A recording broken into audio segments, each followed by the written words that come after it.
So hi, I'm Laura, welcome to MSE. I'm really excited, this is our first live stream in quite a while. So if you're an MSE regular, welcome back. If you've only just found us, we're really happy to have you here. I'm joined tonight by Miss Rogerson. Miss Rogerson is an English teacher and tonight is actually really exciting for us. It's the first one of a series of English teacher live streams we've got coming up over the next couple of weeks. So what are you going to be covering tonight, Miss Rogerson? Tonight we're really going to be having a look at how to approach that unseen creative writing question. I know it's one that gives a lot of students anxiety because how do you produce this quality piece of writing in what is effectively 40 minutes? It's a big ask. Yeah, when I did my GCSEs, our creative writing was coursework, and I'm really glad that I didn't have to sit the exam because I think I'd have found that really tough. Some boards still get the luxury of coursework, but for most of us, it's an exam question. Some hints and tips I think can't go astray. Yeah, for sure. I know Miss Rogerson's got loads of stuff prepared, and also she has a very impressive collection of coloured whiteboard markers and pens, so I know this is going to be good. I'm going to leave you to it and let you do your stuff, but I'll be popping back several times throughout the live stream with your questions. So if anyone in the comments has got questions, get them out there. We'll try and answer as many as we can. And we also have a few sneak previews for you of what is to come on MSE over the next weeks and months. So yeah, stay tuned, and over to you, Miss Rogerson. Thanks, Laura. I am actually really nervous. Don't be, they're nice. I've heard that you are a wonderful group of people. So basically we're going to go through a bit of opportunities to have a look at reading for writing, but also to have a chance to write with me, see how I plan. We've got two styles of questions. One I've seen previously and one Laura picked a secret question. So how do I approach a completely unseen question? I'm actually quietly terrified. But really, we're going to go into a little bit of planning, a little bit of writing, and so you need some pen and some paper and write with me, basically. We're not really going to go into a lot of detail of how to approach the full paper unless you've got precise questions. So please make sure those questions are coming in. And we're seeing a few people joining in, which is great. If you've got a specific question that I have not answered, make sure you ping it off. Laura is definitely following the question. She is all over it.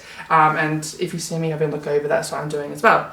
But first, I think what everyone is here for is what are the examiners actually looking for? What are those top tips for either guaranteeing your 4 if that's where you're heading, but of course all of us are looking to reach far beyond that. How do we get into that top band? And really, what the examiner is looking for comes down to one sentence: crafting. And it's such a really odd thing, actually, it's something I say a lot. You're going to have Miss Crisp on Thursday, and I think I've got her starting to talk about crafting as well, so you might hear her saying it too. Basically, what crafting is a purposeful organisation of your text, which is a tricky thing to do in 40 minutes. I don't know how we necessarily do it. So we're going to write some together and see how I plan for crafting. The other things that examiners really care about is sentences. Sentences matter, sentences all have power, and the punctuation we put into them. Now, my students will know you're not going to hit top band with me unless you hit in a semicolon. Semicolons are my secret to punctuation. So make sure you are thinking about the punctuation that you're using and how it's impacting your writing. And also, we're thinking about the description, and there are your language techniques for description. So let's jump into it. The first thing that we often do is reading for writing. So I think that's probably a really great place to start. I love looking at examples of quality writing, and below in the description, which is below, you have some examples of some extracts that we may be using today, and it's probably a great time for us to have a look at those extracts. So pull out the extract that you have going on. Oh, we've got 9 people now, it's very exciting. Oh, Laura, capital letters as well. So let's pull out one of our examples from our extracts below. Have you got the extracts? And let's have a look at how it is crafted to see if we can steal it. Now, when people are preparing, I don't know which one to choose. Let's choose this one. When people are preparing for exams, they often go, you can't prepare for the English language exam. It's not possible. it's all unseen, we don't know how to do it, and actually I'm going to say yes, yes you can. What we can do is when we're reading, particularly our literature text, find a section that you go, this sounds really good, and read it for writing. Unpick what sounds good about it. Now this is an extract from Artemis Fowl. I love Artemis Fowl, I think it's great fun. Can we see it, Laura? I think we're okay. Yeah, we can see it. It's nice and clear. Let us know if you can't see it. The extracts are available in the description below. We're not going to talk about all of them. It just gives us a few options if there are things you definitely want to talk about. But this is sort of one of my favourite extracts. So I love this one because you have this character whose name is Butler who is not scared of anything. And what we actually see happening in this paragraph is him getting scared. And the way that Colfer does it is he changes his sentence type. So let's unpack some of those sentence types and have a go rewriting it for a different person, maybe for something that you're afraid of. So we have something moved in the dust haze. The thing that's really interesting about this opening sentence for this paragraph is that we have almost like a topic sentence. And it's something that we can definitely steal. I'm not a huge fan of that pen. Can we see it?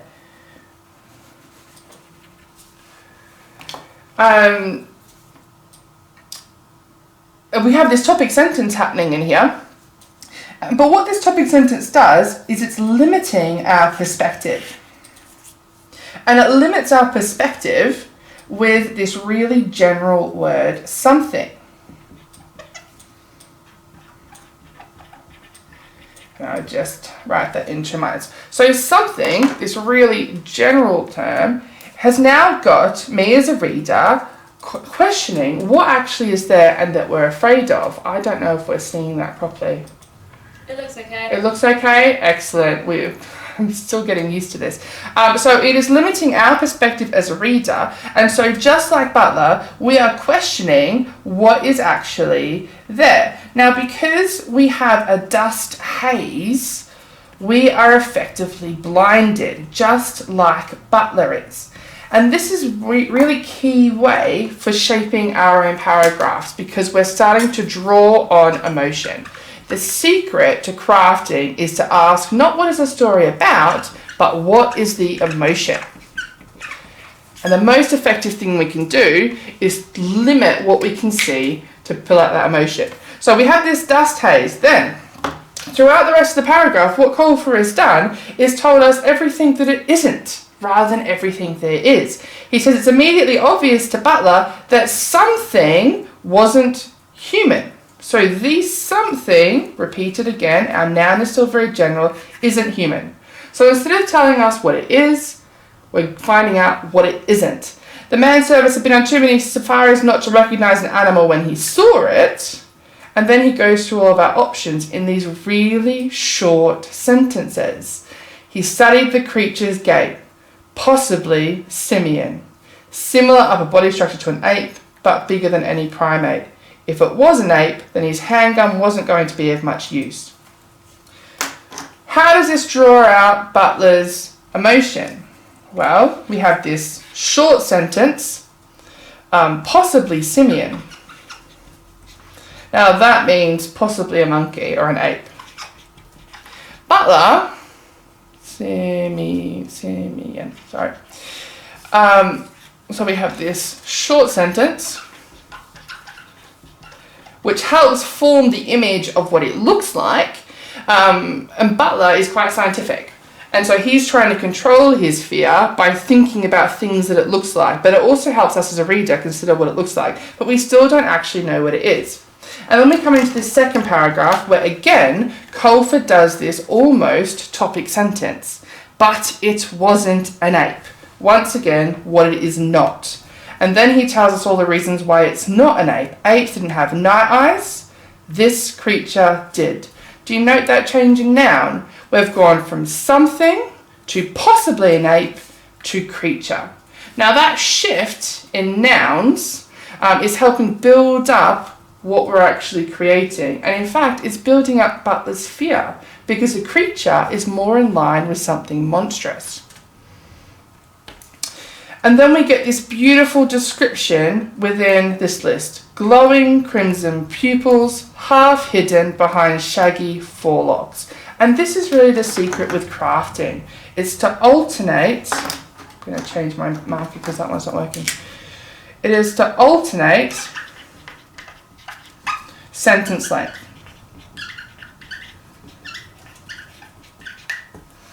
Task 2, but not, again, what it is not. Elephantine, they were curved with serrated edges, gutting weapons. Again, the short sentence. Now, gutting weapons really helps highlight fear because we have what they're capable of in the ing form, acting as an adjective modifying this real military term, weapons. So we have this real sense of danger. And then for the first time, we see Butler confronting his fear, describing it as a tingle, something really small, but automatically through this word tingle, it has an onomatopoeic quality. Now here's a question, can you remember how to spell onomatopoeia, Laura? I'll give it a go in the comments. The trick is if you think you've got enough O's, you don't. Oh no, I've already spelt it wrong. Oh no, matopoeia is the thing. So onomatopoeic qualities in tingle, which seems to really juxtapose what he's talking about. So he's downplaying it, and then we get this delicious final sentence, which is a simple declarative. If we're being really fussy, it was fear. So, how can we turn looking into how Colfer does it into a quality piece of writing ourselves?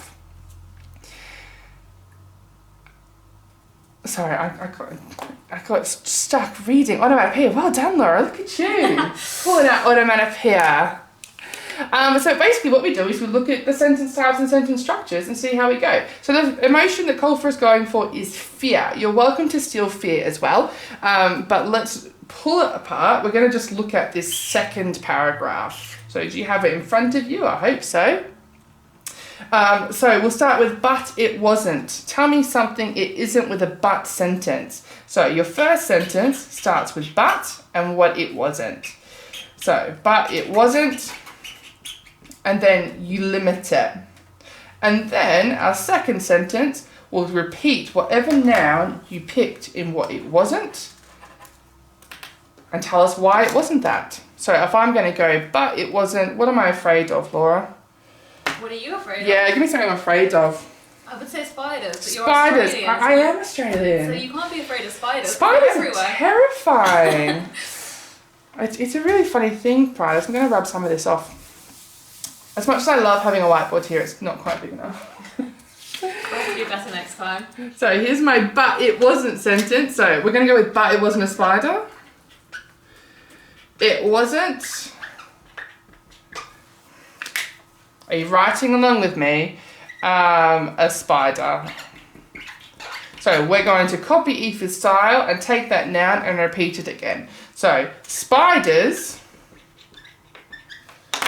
didn't have, and something that spiders don't have that we, what spiders didn't have glowing eyes. I'm going to change colour again. No, I'm going to keep it black. Spiders didn't have glowing eyes because they don't. And I think if I saw something that looks like a spider with glowing eyes, I would be quietly terrified. I think we all would. I think we would. I'm going to keep this creature did because I love that sentence. This creature did.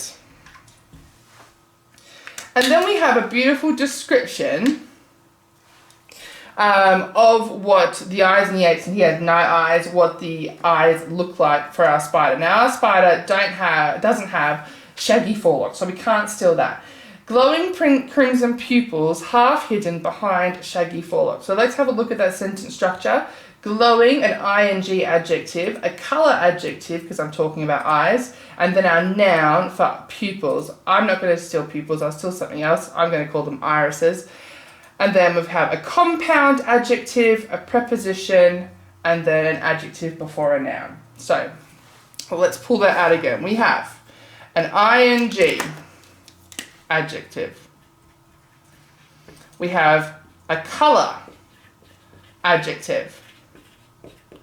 Then we have our noun, comma, compound adjective, half hidden, half and hidden, preposition, adjective, noun. Okay, we're stealing the sentence structure by changing these words. So in ing adjective, there's used glowing. I'm going to use, it's really hard because I've chosen eyes as well, which is a terrible choice, Miss Rogerson, in full sort. So I'm going to use, I'm going to take shining. Terrible choice, I'm sorry. I'm really scared. Crimson, I don't think crimson eyes in a spider would be that scary. I think I'd be more scared with like an ice blue. Well, like white. Like white, kind of like a white walker. You can tell what I watch in my spare time. So I'm going to say shining turquoise. We'll go turquoise. Turquoise. I spelled that wrong, I swear. I'm a terrible speller. This is probably not the great time to be a terrible speller. Irises, because that's what we're going to have a shine if we're going to steal that. Comma. Compound adjectives, our next one. Half hidden. I'm going to say that they're lurking. I'm going to say that they're partly lurking. Okay, my ing adjective. Can we still see that? I think I've gone off your board and it's stuck down. Partly lurking. I'm going to keep behind because I can't think of a different way to say that. And then shaggy forelocks is for our 8th.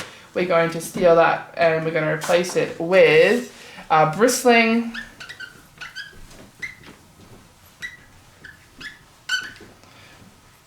Bristling. What would we call the hairs on a spider? I don't know. You don't know? That's really unhelpful. Bristle, I mean, bristle sounds good. It does sound interesting. Fur sounds a bit too friendly, I think. Yeah, bristling something.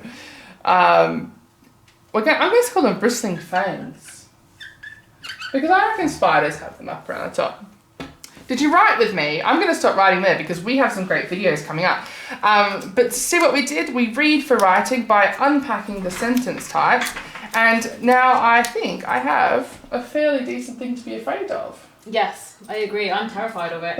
Absolutely terrified. If you did write with me, I think maybe you should chuck it in the comments and let's have a little chuckle at yours too. Yeah, Mo Design says that they are writing along, but they also say they're quite tired, so they might have to go and have a nap. I understand that. Yeah, I mean, we'd love it if you did stick with us, but we can say we do understand that if you're tired.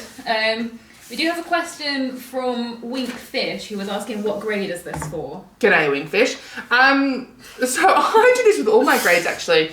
This kind of task to begin with is a great sort of entry pathway in at all levels, but definitely as you are reading your text for GCSE, you should be unpacking the bits that you quite like.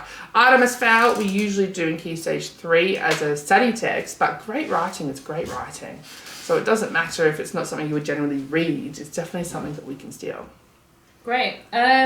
So in a moment we are going to show you a little trailer of you and Miss Crisp actually, of you talking about some of the stuff that you're going to be getting up to on MSE over the next couple of weeks, and then we will get back and answer some more of your questions. So are we ready? I think so.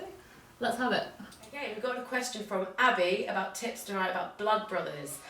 Ooh, now, Blood Brothers, it can be a tricky text to write for a literature exam. Hi, I'm Miss Rogerson and I am an English teacher teaching all the way from Year 7 to Year 13, and I look forward to spending some time with you talking about the GCSE exams. Hello, I'm Miss Crisp. I've been an English teacher for 16 years and I will be streaming on MSE various bits to help you through the English courses. So focusing primarily on sort of language, creative writing, transactional writing, persuasive writing, just lots of writing.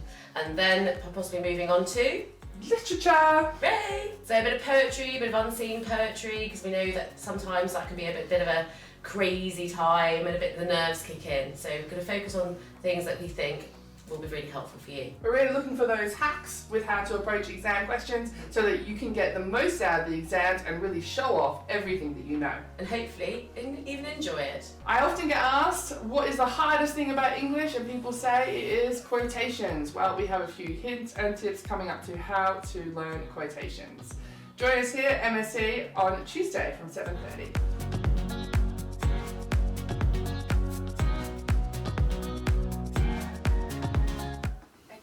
Welcome back. I hope you enjoyed that and it has whetted your appetite for some of the great stuff we've got coming up. So we've just had a great question come in from Safia. She's asking, if I write a story beforehand and memorise it, is that an effective way, and is that effective, and try to link that to every question? No. Sorry. That's it. I think the difficulty with doing that, Safia, is you're putting so much pressure on what fancy teachers often call cognitive load. And you spend your whole time trying to keep that in place, and memorising is never really helpful when you have another whole half of a paper to achieve. I think the biggest thing is to make sure that you understand how to effectively structure a story, the techniques that you want to get in. While you don't have to talk explicitly to the prompt, it is just a prompt, examiners do expect to see some kind of connection. So I would not recommend pre-learning memorizing a story. It's definitely not effective, and I wouldn't say it's a good use of your study time. You can use that time wisely in so many other ways. Yeah, and I think that's probably a good bit of advice for any subject, not just English, especially any essay-based subject, is that I certainly found that for me, times when I've done that, it doesn't work, because you're never quite answering the question. Yeah. And when we spoke to Miss Chris the other day, I know we asked her about those top tips for grade 7, 8 and 9, and one of the things she said was answer the question. That's the one thing that one mistake that people make really often. Yeah. So yeah, great question. Thank you. It was a good question, Safia. Thank you. Right then, have you got some more tasks for people? I thought we'd have a go planning. See how I plan. Everyone plans really differently. So why don't you, if you're following along, pop into the comments. Do you plan? I think that's probably the first question. Do you spend that 5 minutes planning? I know that when we spoke earlier in the week, and I was asked, what's the best thing you can do? I said, spend those 5 minutes planning. But do you plan? If you do plan, I hope, Safia, that is not a response to do you plan. No, I think that came before. That came before. Me going, don't pre-learn. If you do plan, how did you go about your planning? How did you plan in your exams? That's a really long time ago. I think, certainly for my uni exams, I'd usually do a bit of a brain dump of ideas and then try and kind of see what linked with what and then order them. So kind of a pre-plan and then an actual plan and then my actual essay. How long did that actually take you? Not that long, really. But I think the secret it's worth doing is... again. Again, I studied science at uni, so it's a big subject. It is, yeah. And we could cheat quite a bit by drawing diagrams. So we won't call it cheating. Probably can't do that one in English. So no, we don't encourage diagrams. Though some people like to use diagrams in planning. I know that I've done a very quick plan of the first prompt we're going to talk about. You have prepared a blind prompt. Yes. I said excited. Before, I'm quietly terrified. You're going to put your money where your mouth is, isn't it? But I'm quite a visual planner as well. So if you plan, how do you like to plan? I'm going to give you a prompt and then I will show you how I plan and what examiners are particularly looking for. We've actually had someone come in already. Faisal Yusuf says that they plan but in their head and reflect but don't write the plan down. A lot of people do that actually. What does help, like you said before, you do a bit of a brain dump. Your plan doesn't have to be coherent sentences. No. And it definitely does not make sense to anyone else. because examiners don't mark it. Particularly if you label it, do a plan, like this is my plan, or if you put a single line through it, examiners will not read it and mark you on it. They might read it because sometimes we just get very curious.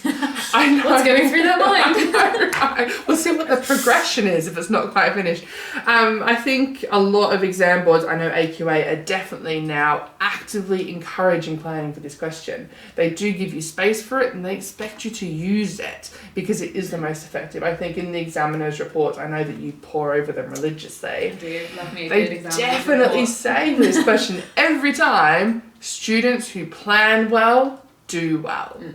So let's have a great plan. On that note, I think you want to plan as well. So plan along with me. If you want to show us a picture of your plan, I'm sure we can have a look at those. We have a prompt. My prompt is a written prompt, and it is an AQA style prompt because I think that's probably the biggest, baddest board for this one. Sometimes some boards I just give you a title, write a story that is called, The Dare or The Wish or something. Can we go over, I think we're going to go onto the little board just because it's closer. There we go, look at that. So our prompt, are you ready? Of course you're ready, you're desperate for it. Our prompt is, write about, I'm using purple again when I just said, don't use purple because it doesn't work. Because I use it so much in my own classes. Write about a time you got, can we see all that, Sarah? I've got my magic helpers here today making sure we can see everything clearly. You got lost. Now the thing about these kind of prompts is that they will always encourage an emotion because that is actually what the examiners want to see you crafting. How do you take that emotion? So before you were writing on with me saying how Colford crafts fear. So that's probably the emotion that I'm going to run with. Now, some people, when they go, oh, lost, sometimes you're relieved to get lost. You lost a crowd that you're not super happy with. But I'm going to run with fear because it's the most obvious one. So I've got that question. Are you planning along with me? Of course we are. The first thing that I do when I get that kind of prompt is I like to decide on setting, because setting is where I am going to get a lot of my descriptive techniques in. Now for setting, I'm quite a visual planner. I'll draw a quick box that tells me this is the setting that I'm talking about. So everything that relates to this box is about setting. Now, place you get lost, I think a place that lots of people get lost, let's go for a fun fair. In my mind, I am Australian, I'm thinking about the Royal Melbourne Show. It's a really great place, but it's kind of like an oversized circus, if that helps. So I'm going to go, fun fair is a thing over here, isn't it? Yeah, Oh, I got good. lost in Disneyland Paris once when I was Oh, a kid. terrible place to get Yeah. lost. I'm glad you were found again. Me too. It's like, it's the happiest place on earth except for that moment. There's a nice little juxtaposition there. I'm going to see if we can steal that. Hold on, I'm going to write it down here. Thank you, Laura. Happiest place on earth. So I got an idea. I've not formed a full sentence. I've literally just written a question. Happiest place on earth, question mark. See if I can play with that. Okay, so my setting, I want to think about the sights, the sounds, the smells, etc., etc. So the first thing that you see at a fun fair is you have the attractions. So we have rides. And what do I hear with rides? I will hear screams. I will hear laughter. How is pink showing up? Is that okay? I will hear music. And the thing about fun fair music, I don't know about you, Laura, but I find it a little bit off-putting. It's a bit creepy. It's a bit creepy. And so I'm going to really lean into that emotion that I'm feeling a bit creeped out as I'm going through. And then I want to think about the colours, what I can see. Now, fun fairs are always really garish. I love that word. Means sort of bright and a bit overwhelming. Now, when you're having a good time, it's just bright and cheerful like you are. But when you get scared, it becomes terrifying. I also might talk about the flashing lights and start thinking about some of the adjectives I could use to go with that, because that is going to form my light imagery. So I might talk about twinkle. I love that word. It's such a great one. And I might use some of my sound symbolism words. Now, that is an A-level term, so do not freak out. So GL words are often to do with light, Did you realise that, Laura? So did not. glimmer, glimpse, glitter, glass, Makes sense now you say it. often to do with light. So I'm going to steal quite a lot of those because if I can group them together, I have this sound symbolism, but I also have some beautiful alliteration. Isn't that great? Two for the price of one. I know, right? And the other thing that I have is crowds, which is where I think I'm going to sneak in your idea that being lost in the happiest place of earth becomes a little bit creepy. Because where do you feel the most lost? Often it's when you're in a big crowd of people. How are we seeing those lights? We're okay. So once I've thought about the setting, I'm going to add in some shadows. That's taken me what? Because I've been talking about it, it's probably taken me about 3 minutes. But if I was doing it in my head, sort of 2 or 3 minutes, then I start to think about the emotion.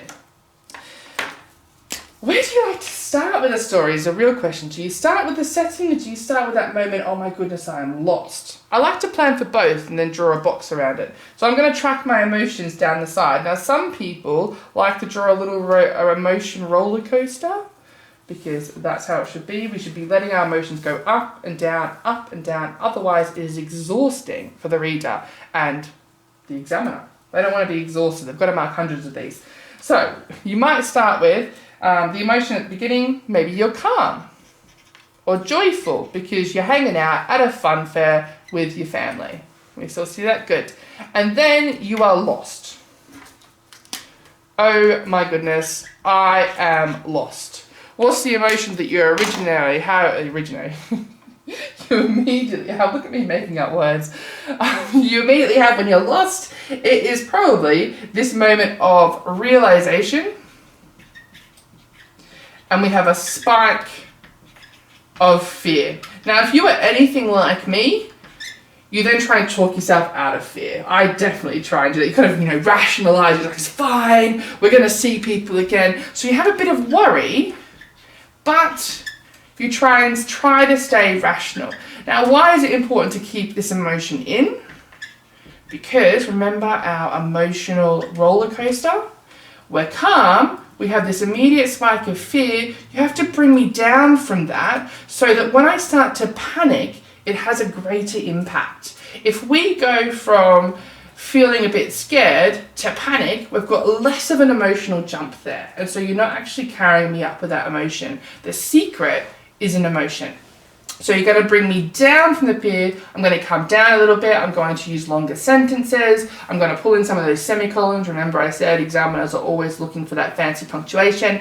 And so that when I spike up to that moment of panic, it is a much larger jump, increasing the tension and increasing the emotion and making it more obvious. And so when I start to panic, what is actually going to happen to my sentence types is they are going to get really short and truncated. Truncated, Laura? Truncated? Truncated? We're okay with truncated? I think we're okay with truncated. Yes, cut off. We were saying before that sometimes I use words that aren't words in English.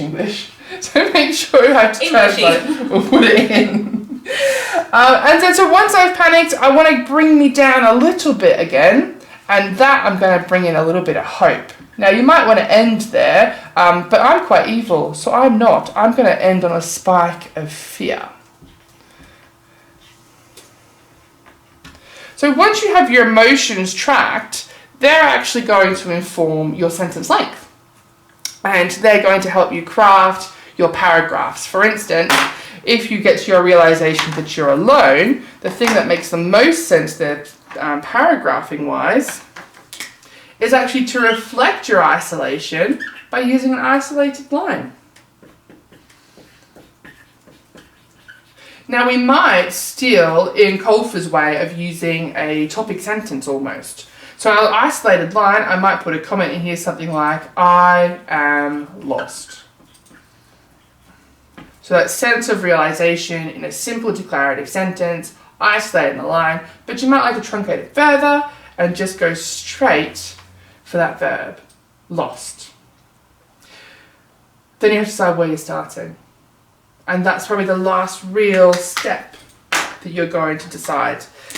I don't know. Do you like to start setting the scene or do you like to start in the middle of the action? They're the two big choices. So I can either start here setting the scene and run through my emotions, or I can start with this realization. My first word could be lost, and then I could flash back and work my way through. Does your plan look anything like my plan? Maybe not. Let us know how you go. And then we'll have a go writing some in a moment. But I think first we might have another trailer for the new season, Laura. We do, but we've also got 4 really, really good questions awesome. from people in the comments. So, Nazar Ali, I'm going to do one of yours first because you've got 2. So, first question, how can we use structural techniques in our creative writing? It is a really big question that we get a lot of the time. And we're going to have a look at some paragraph types after a nice little sort of group of some sneaky paragraphs you can work in to help that structural focus. Because again, it's all about crafting, There we go. which is that structure. Stay tuned. And we'll do one more question before the trailer. Rayan Ahmad says, is it better to do the description or creative writing for question 5? Okay, we were talking about this before. I always tell my students to do the description. Only because I think when you're in a pinch, it's easier because you're really focusing on putting in those descriptive things. The danger with the narrative and the danger with this question, which is why I've chosen it as an example to play with, is that it turns into this narrative of first I did this, then I did this, then I did that, and then you're losing out on all those structural opportunities and you are losing out on those moments of tension. It just sort of falls a bit flat. And every year there are students who do that. I think no matter which one you choose, treat them both a bit like a description. So if we went back to our one, I said I'm not quite sure where I would start. When I start with I'm lost and then do a really vivid description, the vivid description must be there to set the scene and it must be there early. But just like Ian called for limited our perspective, we can do exactly the same thing to help show that fear. Cool. Right, are we ready with our trailer? I think so. Let's have a look at that. Let's look. Marker on solids, liquids and gases? Yes, please. Thank you for that. I remember coming home, it was the first exam, the biology paper. I was scrolling through YouTube and I saw the MSE GCSE reaction team, the reaction to that paper. We were given questions about a fania. It's a little parasite, a little bit. I think it was one of the English papers, and I watched them. I totally could relate to them. Today we had our last ever exam, physics paper 2. AQA. Watching the exam videos this year were really helpful because I've just recently chosen my options. I was struggling on literally every single question. I was like, I'll miss it and come back to it, but even when I came back to it, didn't make any sense. I found MSE about 6 months ago when I was doing my year 10 mocks, and I've continued to watch them because they're just so useful and relatable. I wish I discovered it earlier, really, because all the videos are so helpful. For once, I actually understood everything. No! So I got that question wrong. I'm really happy that I was part of the reaction team because if you look in the comments of videos, it's so nice to see that the reaction videos have helped people through exam season. Our last exam was history. I think it was the best one for all of us, to be honest. I was really nervous at first, but I genuinely felt so a part of something. I slightly went off on a tangent on the imaginative writing and wrote about they were lost on Mount Everest. So that is such a good idea what MSE are doing. Thank you for MSE for letting me be a part of the channel.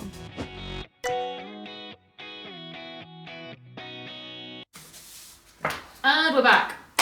Right, we're going to do a couple more questions. Let's do it. And then Miss Rogerson has got some slow writing. Slow writing. I love it. Oh, what? One of my favourite things to do. Okay, I'm excited. Right, questions then. Safia asks, I don't know, this is quite a rogue question, Safia. She has a speaking exam and I'm going to prove common sense is false by proving time travel. Should I change my mind? It seems a bit ambitious. It is a very big topic. It depends how you take it. I don't know when your speaking exam is, but definitely the person who talked about speaking exam is going to be Miss Crisp, who is talking transactional writing on Thursday. Yeah, come back on Thursday. Definitely come back on Thursday. I know for a fact that she's pulling apart some of those most famous speeches and how we can work that into top quality speeches. So I think that cheeky plug there. Thursday, Miss Chris, right here, 7:30. Nicely done.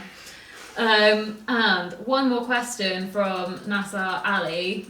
Any advice to people like me who struggle to come up with a good story idea quickly in an exam situation? This is where the picture really comes in handy because you don't have to, which is another reason why I go for the picture. I think the biggest thing that students often get wrong with this question is that idea of ambition.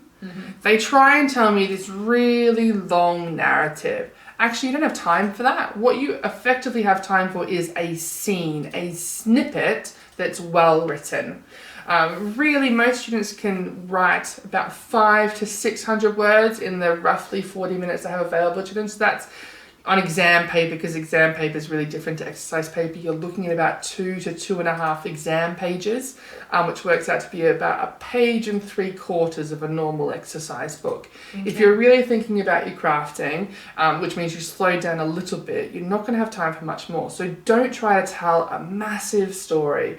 Focus on those emotions and how you use your sentences to structure them, and you use those descriptive techniques to build really vivid moments. The other thing to remember is that all exams are not marked punitively, which means you're not sort of given 100 points and they start to take things away. They reward you for what you do well. So just look at this exam as a chance for you to show off what you've been working with your teacher in class over all of your years of schooling. I often say that the secret to a quality Key Stage 4 is you putting in the hard graft in Key Stage 3, because Key Stage 4 is just a chance for you to really show off what you can do. Yeah.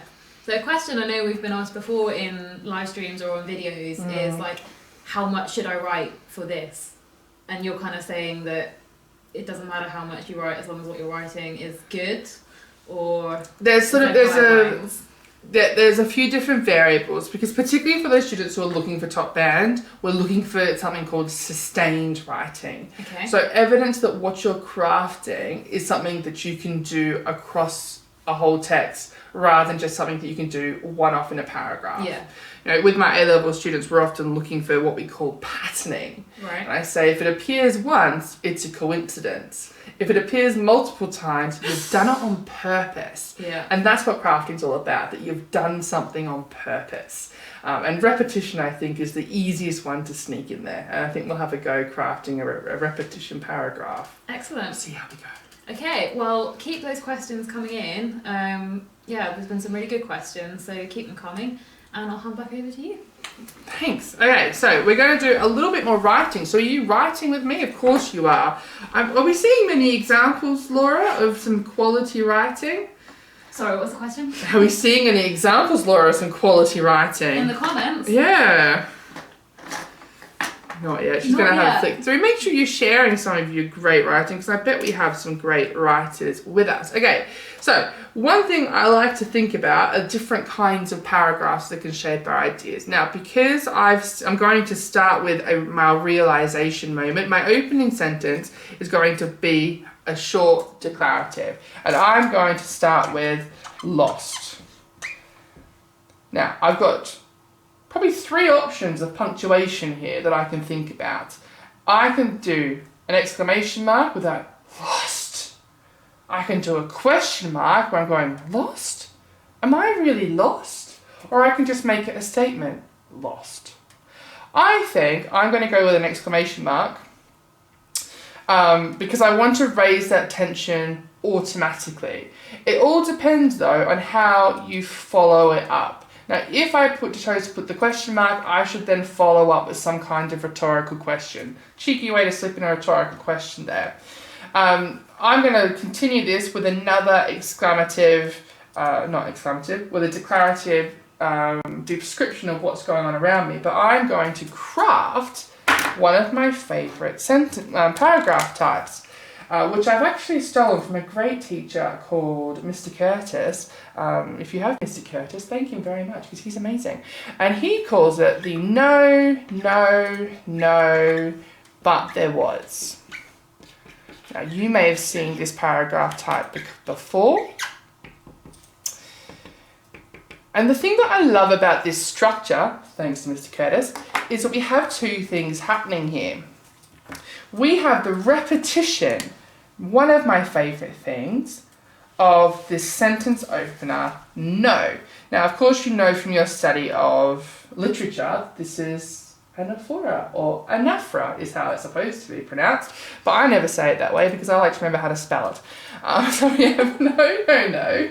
And we also have this sort of magic number in 3. Do you know why 3 is a magic number, Laura?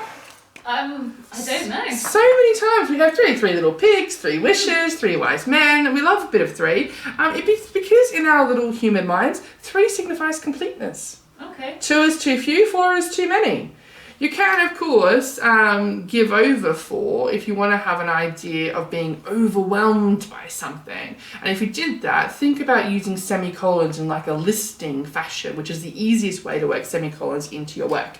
And then we have this beautiful but conjunction, which is flipping it on its head. So let's see how we can do it. So I've started with lost, and then I'm going to do a no, but there was paragraphs.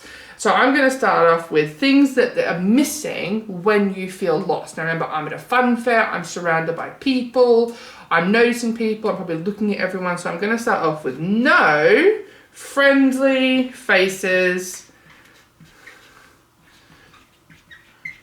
appeared around me. So what I'm doing, I'm lost. And then I've given a description of what I'm looking for. Now, what we could do 2 things here. I could either keep that as a full stop, there's nothing wrong with that, or this is a great place to sneak in a semicolon to show that they're actually all connected. Now, the difference between a full stop and a semicolon here, full stop would work, is that a full stop is going to make me stop and slow down in my reading of the next sentence. Now, because I'm starting to feel a little bit panicked, it's unlikely that I'm going to slow down. My heart's actually probably going to start beating faster. And so I'm going to reflect that by keeping it a semicolon and forcing me into the next section. So I'm going to have another no. So there's my first no, my second no. So I'm looking at friendly faces. What's the next thing I'm going to look for? I'm going to look for someone... I'm going to stay with the face. No soft smile of reassurance.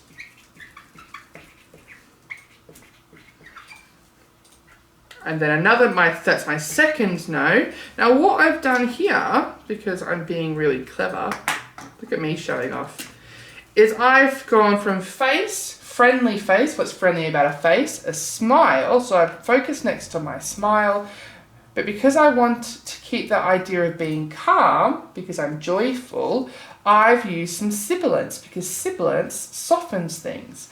Fricatives in friendly and faces, that actually speed you up and makes you sound a bit breathless. But soft and smile, it's softening what I'm saying, which is a clear juxtaposition of how I'm feeling, because I'm using this really sort of long, complex sentence. And my last no, I'm going to go from friendly faced, soft smile, we're still fixated on the mouth, I'm going to go with no kind words, because that's what comes out of the mouth and that's what would make me feel better. You know, don't worry, sweetheart, you're not alone. No kind words of encouragement. Now, the important thing is to try not to repeat yourself here. So I've got friendly faces around me, small style of reassurance, kind word of encouragement. So even though the structure is similar, my vocabulary isn't repeated needlessly. Sometimes we have purposeful repetition, like in my no, but I don't have lazy repetition later on. Last one, but there was.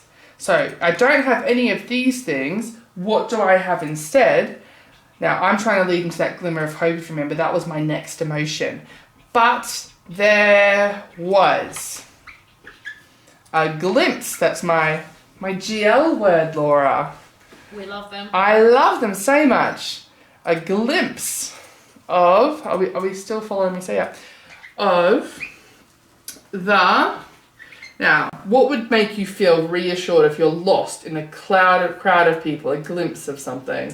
In my case, when I got lost in Disneyland Paris, it would have been my parents. Absolutely. Now, what you notice with a crowd of people with your parents, like I think my parents as well, is probably what they're wearing. Yeah. And my mum had this terrible habit of often wearing something really obvious. The problem with that is you're terribly embarrassed. But you never lose them. I remember going on a tour once and the tour guide had like a bright pink umbrella. It never rained, but we always looked for the umbrella. So there was a glimpse of something bright that I can cling on to in the face of a crowd that might come up later. I'm going to go with a glimpse of the scarlet wool, because funfair. Now, I was thinking of the Royal Melbourne Show. Royal Melbourne Show happens in summer-ish. No, it happens in Scarlet. Sorry, I'm trying to do two things at once. I've spelled scarlet wrong. You can tell that I'm not a great speller. Scarlet wool. I spelled it like the name. The scarlet wool. My mother, because we're looking for our parents, that will give us hope. So what has she done with the scarlet wool? The scarlet wool, my mother wrapped around her earlier this evening.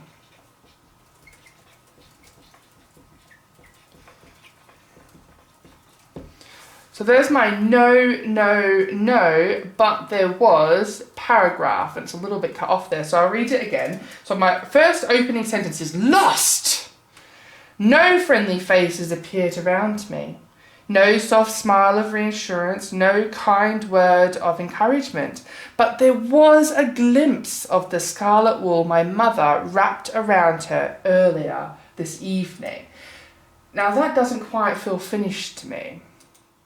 So I'm going to bring in a metaphor, something that this scarf represents. I'm feeling a little bit poetic today. I like lighthouses. Do you like lighthouses, Laura? Love lighthouses. I love a good lighthouse. Laura is really not prepared for me just to keep on talking to her. Sorry, Laura.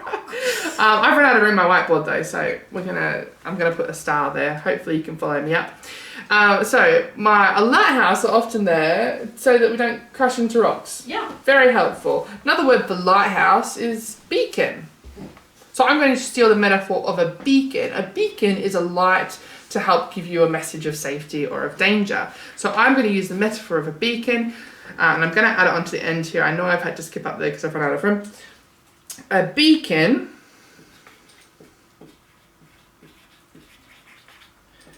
guiding me, because that's what beacons do, to safety. Because I'm leading towards hope. So there's my paragraph. I have lost.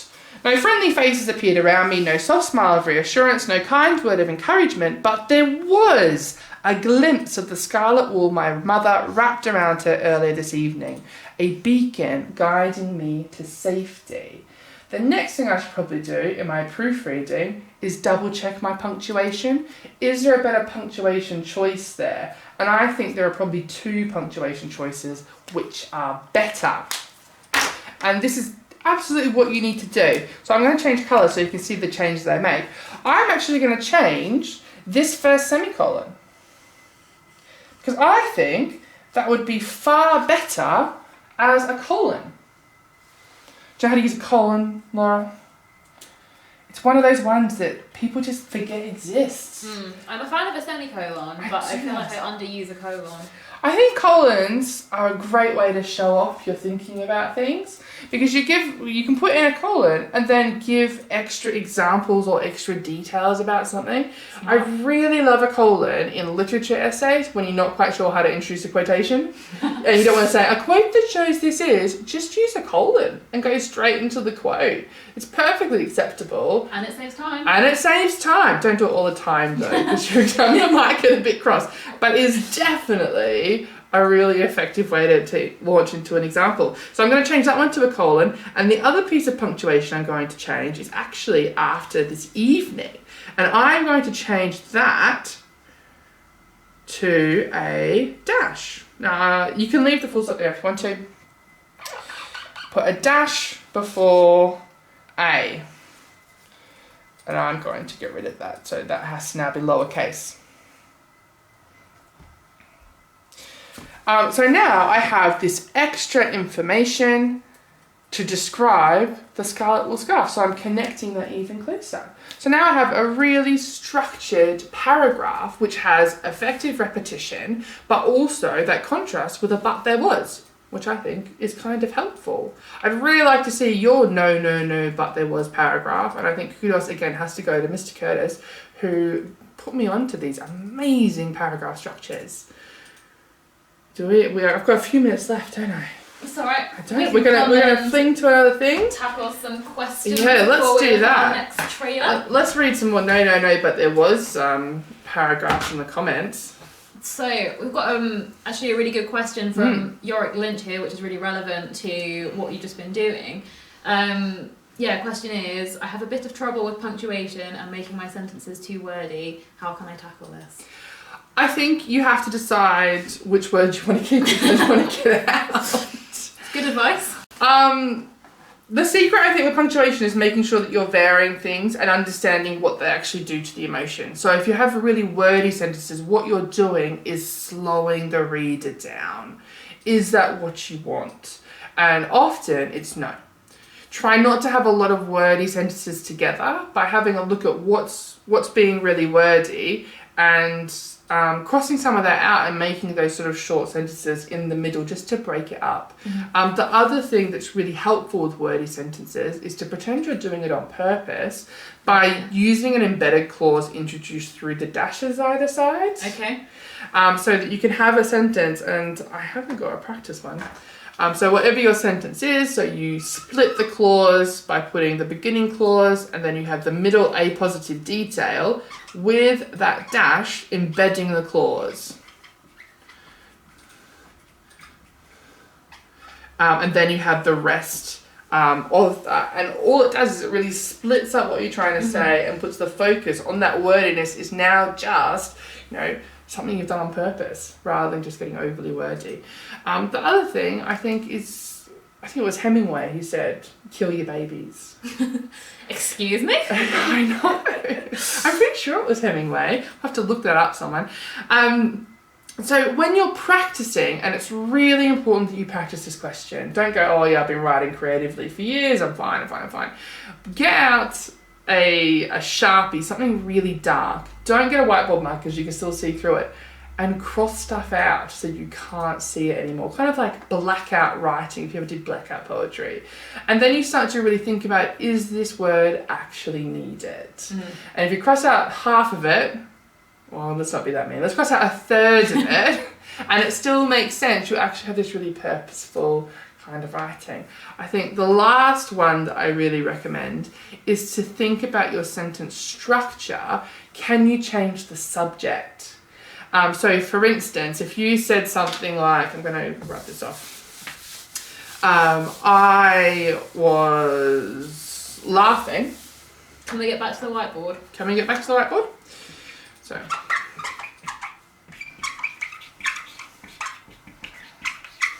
I'm going to laugh manically because we're lost and so we're going a bit hyper and crazy. Yeah, we're going a bit crazy.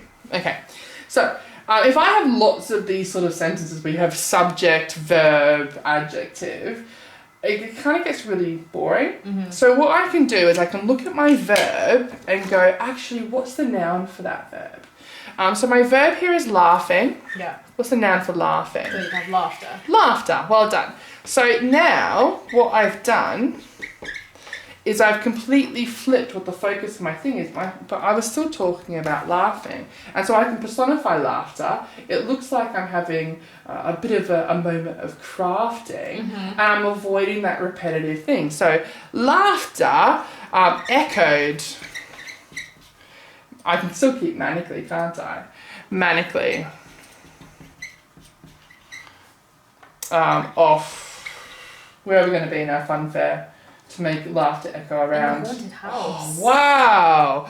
Off the shadowed panes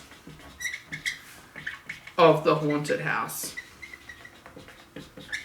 And then, because we're being scared, what would I go to next? A short sentence. Something like, I jumped or I ran away. Maybe not I ran away, I think that's a leap too far. But something really, really short next to try and balance out the long with the short. And I think it's all about finding that balance and how do you craft the emotion through your sentence lengths. Cool. Hope that answered it. Yeah, I hope that helped. Yorick Lynch. Yorick. Have a question about stories here from Nasser Ali, who's asking, can you leave a story on a cliffhanger? Absolutely, as long as your cliffhanger is not super cliched. I think, like the story that we were sort of planning, I'd love to see some of your plans. I would leave it on a cliffhanger. I've written very quickly this afternoon as I was thinking about my own plan. My ending sentence was me going into a tent, following my mother's shadow into a tent, and I ended with, embraced by the shadows, the tent flapped behind me, and then in quotations, Mum? Ooh. That's absolutely a cliffhanger. Do not shy away from a cliffhanger as long as you're doing it on purpose and not just because, tacky cliche. I like it. Because obviously Christmas is coming. We're getting some of our Christmas stuff out of the loft at home, and there's a story that I wrote when I was a kid that was like a classic cliffhanger about a snowman. And I got up and looked outside and where's it gone? And you were devastated. I know, absolutely devastated. And one last question here before we show our next trailer. Which I'm actually quite excited about. So Yorick Lynch is also asking which exam board you're basing this on. So I don't know if you just want to tell people what you teach at the moment and what this kind of applies to. This can apply to any exam board, really. If you're doing coursework, you're going to write more extensively than if you are doing an exam setting, so you'll be just a bit longer, but the processes still apply. The mark scheme, particularly for this question, is very similar for all of the boards. Now, at the moment, this is my first year teaching the Pearson Excel board.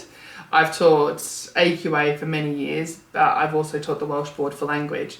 And this is the one question where every board's mark scheme is pretty much identical.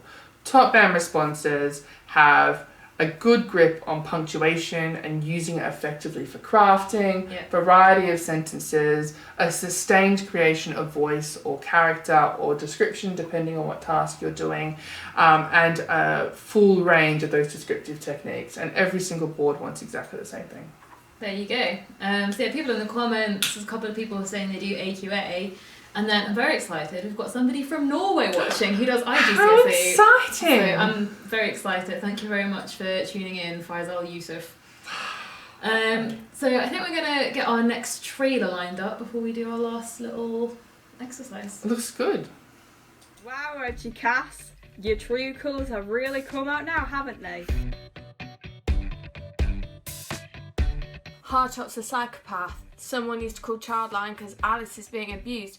No one cares about your chrysanthemums. What were them flowers? Like, how do you pronounce that? Could someone please tell me? I wrote about a woman who got abandoned on a date night and she went crazy and got drunk. The examiner's going to think I'm quite weird after that one, so... Honestly, I feel so bad for whatever examiner is marking my paper. I already hate the paper, so I went in the exam dreading it. There wasn't any, metaphors. There was a couple that you could have picked out, but it wasn't... Oops. Somehow I wrote about eating babies. The extract was a bit odd. I feel like they're very vehicle based. Rain, van, Mr. Hardtop with his legs spread everywhere. Oh, I love that paper, it was great. That one's got a lot of waffle in it. Like enough to eat a full meal with. What do I do? Create a random TV show because you can't remember the name of the actual TV programme. And I got really, really angry. Why would you get rid of prom? Watching the video instead of revising might have actually paid off for me. So I think I did decent. And no more English. So brilliant.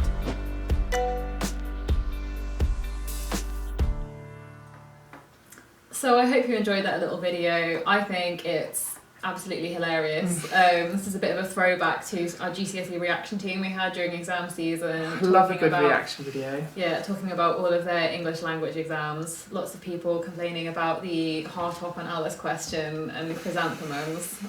That was a running theme. So yeah, thanks to everyone who was in our GCSE reaction team. If you're watching, say hi. We'd love to hear from you. And yeah, we've got one last question for Miss Rogerson. In the meantime, we'll just go through the comments, have a quick look. So actually, this question is really relevant. Sammy H says, is it true for question 5, the picture will have something to do with / be similar to the interpretation you get? So for my creative writing, can I just use the interpretation text and edit it a bit?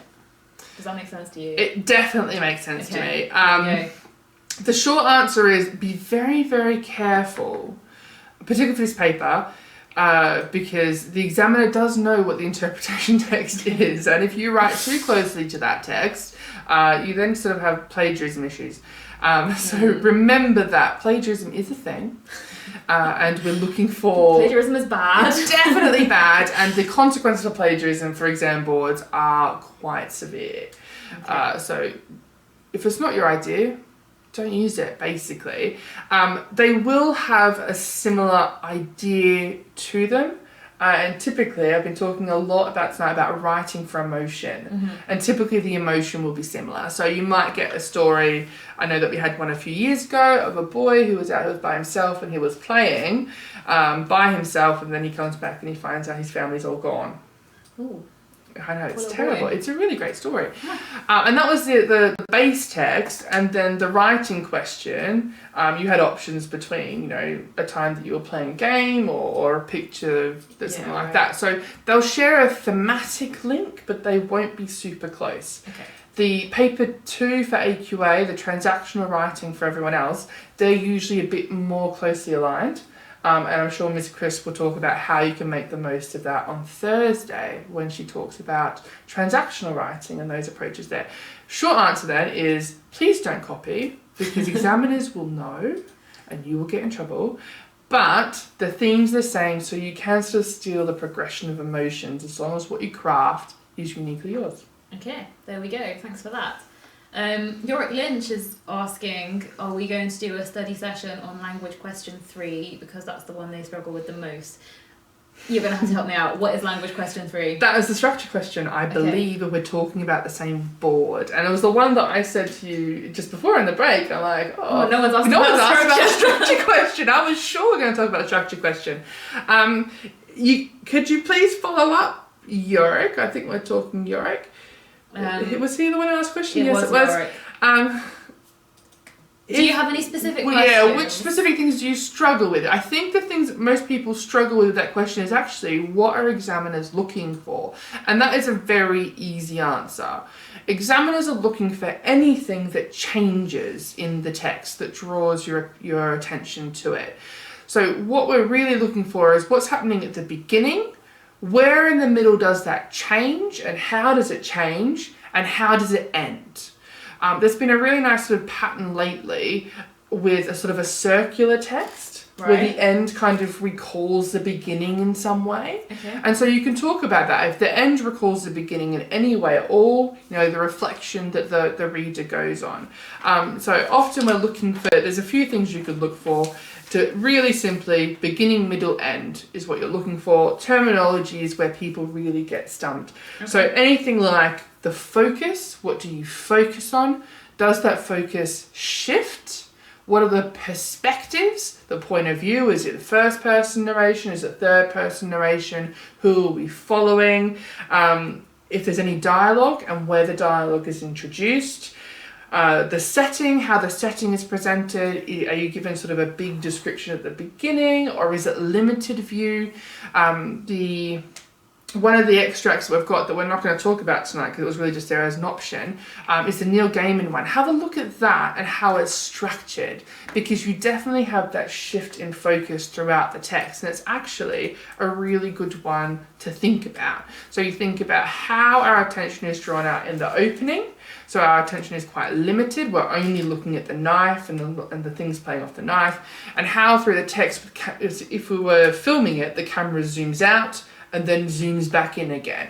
And that's really what you have to talk about, how the structure guides us through. So focus, any kind of shift, anything that changes from the beginning to the middle to the end, all of this is terminology. Perspective, anything that increases or decreases the distance. Tense is often one to talk about the change in time and the progression of time. Often it's sort of introduced through sort of some sneaky compound tenses, where they'll sort of sneak in an auxiliary verb, not making go, oh, we've changed tense there. They like to sneak things in. How the text is organised, so is it in chronological order? Do you start with an emotion and then go back, like in our story, we started with being lost, and then we could go back and talk about how the evening started. So is it that sort of back and forward, the flashback, the flash forward? Are you naming your characters? Are you not naming your characters? All those sorts of things are things that you should be looking at. But in simple terms, what's happening at the beginning, where does it change in the middle, and how does it end? Great. So yeah, Yorick, I've just shared a link with you with the extracts that Miss Rogerson has been using this evening, and you said it's the Neil Gaiman one in there. Fantastic one for structure. So maybe have a look at that one, and then if you've got any specific questions, leave us a comment on this video after the live stream's ended, and we can try and work either another live stream or some tips and that for you on that one. And Sophia is asking, in question 3, they ask how does it interest you as a reader? So do you write in first person or third person? First person, speaking of first person, hang on, you're asking 2 questions there, that's why. So do you write in first person in question 3, and second question, in question 5, is first person or third person better? Okay, so Sophia, question 5, I'm presuming we're talking about the creative writing. Whatever you feel most comfortable with, there is no preference. And whatever makes sense for the prompt. So the prompt that we had was right about a time you got lost. So the thing that makes sense for that prompt is first person. But if we got a picture, which I think you're going to try and spring one on me if we have time, here, an unseen picture. I said before, I'm quietly terrified. I'm very noisily terrified now. I'm terrified. It's those exam nerves all over again. In that one, it's what makes sense to the prompt. Some people feel more comfortable in third person, some people feel more comfortable in first person. The same rules apply. We need that crafting. We need to have that shift in nouns to really make sure we're not falling into the habit of I did this and I did that. But it's what makes sense. The other one, where they ask you, how does it interest you as a reader? It's an interesting one. Some exam boards are changing the wording of this question because often the answer is, it doesn't. I'm going to pick this. In that one, most examiners expect to see you interacting with it in some way, so a little bit of first person, but at the same time we want you to maintain an academic register. So that formal way of speaking. So try and limit how much you say, I think this, I think that, because actually what that does is limits what you're talking about. The easiest thing to improve your analysis is actually change the verbs that you use to talk about it. Because if you're always talking about what you think, it then sort of becomes very opinionated and not based in text. But if you're talking about, this is what I feel and this is created in this way, you're now stepping away into that sort of more analysis and that deeper level reflection. But I'm sure in another live stream we'll talk about changing your verbs for analysis. Let's hope so, yeah. Okay, right. I'm conscious of time, so I'm going to give Miss Rogerson her unseen picture and I'm really scared. Watch the drama unfold. Yeah, it's going to be a quick plan. So this is which way is up, Laura? I think that's the top there. That's the top there. Yeah. Okay, so I've just been given an unseen picture. Now, in an exam setting, I do like to maybe look at the prompt and then go back and do question 1, 2, 3, 4. That's smart. I think that's smart in any subject though. Like, just flick through the paper. Quick flick. So you know what's coming. Sort of sits in the back of your mind and it percolates. I do not recommend in any circumstance starting with the creative. Unless it perfectly fits with what I do have. The papers are written that way for a reason. They are structured to help you. The questions get progressively harder. They're like sort of steps up a staircase. So have a flick, look at it, but definitely go back and do them the order in which they're written. So let's have I'm leaving you to it. You're on your own. Really nervous. You're on your own. She's abandoning me. Okay, so here's our picture. Laura. Yes.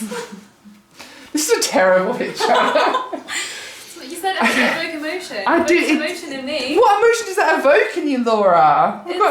It's glitter. litter, but It is litter. A creature, an innocent creature. Right. Having to use this litter. I can see that. Okay, this is going to be a really interesting picture to try and write with. So I'm going to have to plan for this picture. If you've seen the picture, I hope you're seeing the picture and going, oh my goodness, Rogerson, this is awful. There's a reason I'm not an examiner. This is definitely that reason. I said, try one for people or landscape, and said, give me this. Okay, so how do I approach a picture question? It's definitely the way my method might not work as effectively here. It's definitely the way you plan for a picture question that helps. What I really want to do is to think about my structuring, because we've been talking all night about the crafting of paragraphs. Will it help if you personify the seahorse? You could go that way, but I'm in an exam situation. I do not have that kind of creative function at this point. I am exhausted. I've been writing for an hour and a half. So what I actually do with better pictures than this one, just saying, is I draw boxes. And then I can go, this is how I'm going to structure it. Now, one of my boxes is always something to do with the wider setting. This wider setting, of course, is the empty abyss of ocean. And in this box, so I'm thinking about ocean, I will start to build up, like I did with thinking about my setting with the other piece that we did. The sounds, the sights, the smells, I don't know how many smells you've got happening in the ocean, and I'll just start labelling in my ideas. So I'll talk about, I don't know, the depth, I might talk about silence, I might talk about cold, I might talk about something crystalline, because maybe it's crystal clear, I don't know. If we've got a seahorse happening here, it's not going to be too cold, because I'm pretty sure they need a warmer ocean. And then once I've got my setting, I'll start drawing boxes elsewhere of things that I'm going to zoom in on. So I might have a look at the grip that he has, because then I can bring in some really nice imagery around things that he's holding on desperately. I might think about the size and the scale of these two things. There's my third box. I'll look at the seahorse as a whole. There's my fourth box. And if this were a person, which it's not, I would also do something mental. So that's how I approach a picture question. I draw 4 to 5 boxes, and then I number them. So when I have a picture question, I like to establish a setting first, where in a worded question, I'm more likely to start in the middle of action. I don't know about you. You might do it a different way. Let us know in the comments and we can share good practice. So my first box is going to be that establishing of the setting. And then I want to think about what's the main emotion I want to evoke here. Now, Laura, you've given me this because it evokes an emotion in you. What's the emotion?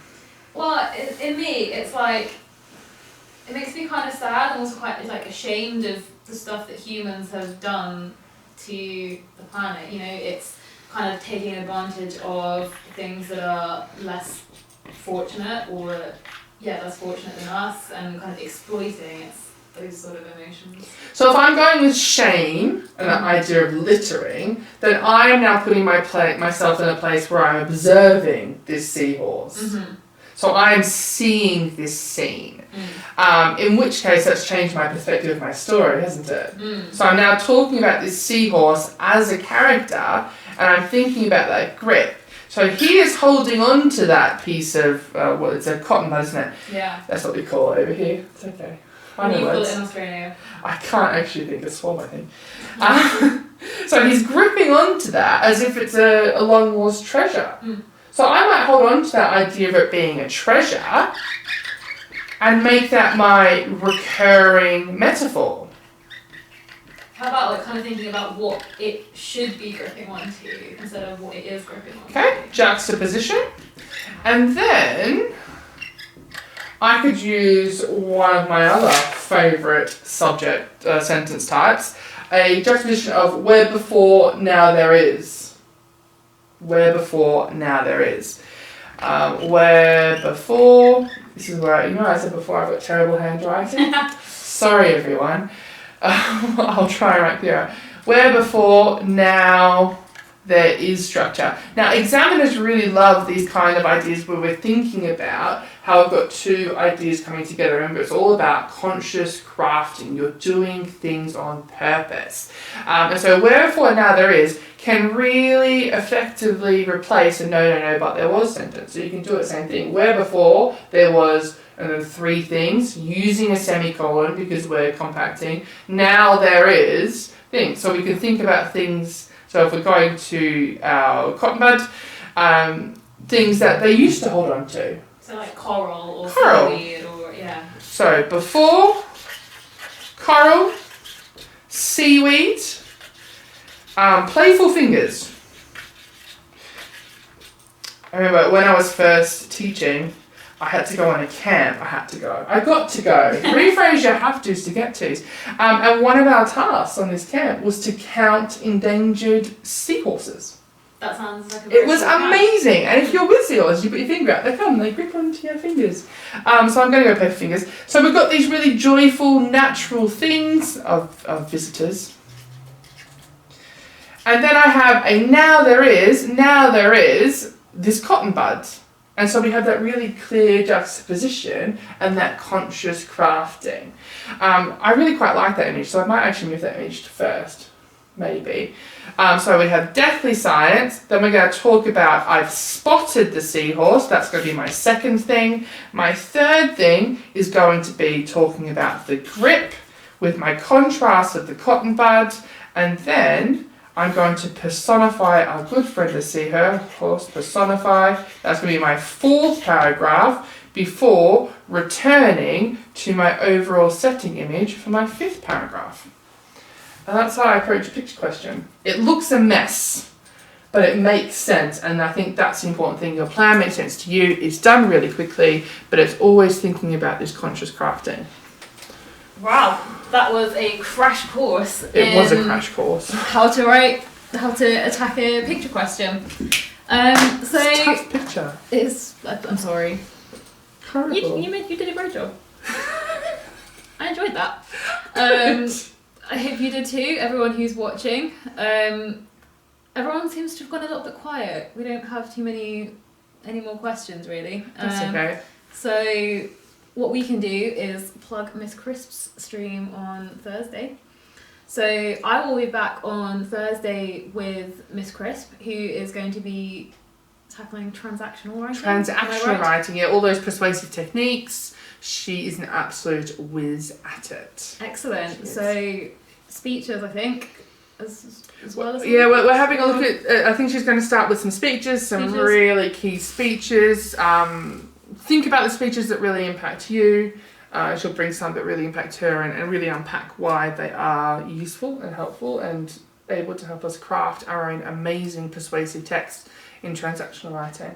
Okay, great stuff. So if you've got any favourite speeches or really impactful speeches that you know of or have been affected by, then bring those along on Thursday. We'll be back at 7:30 with Miss Crisp.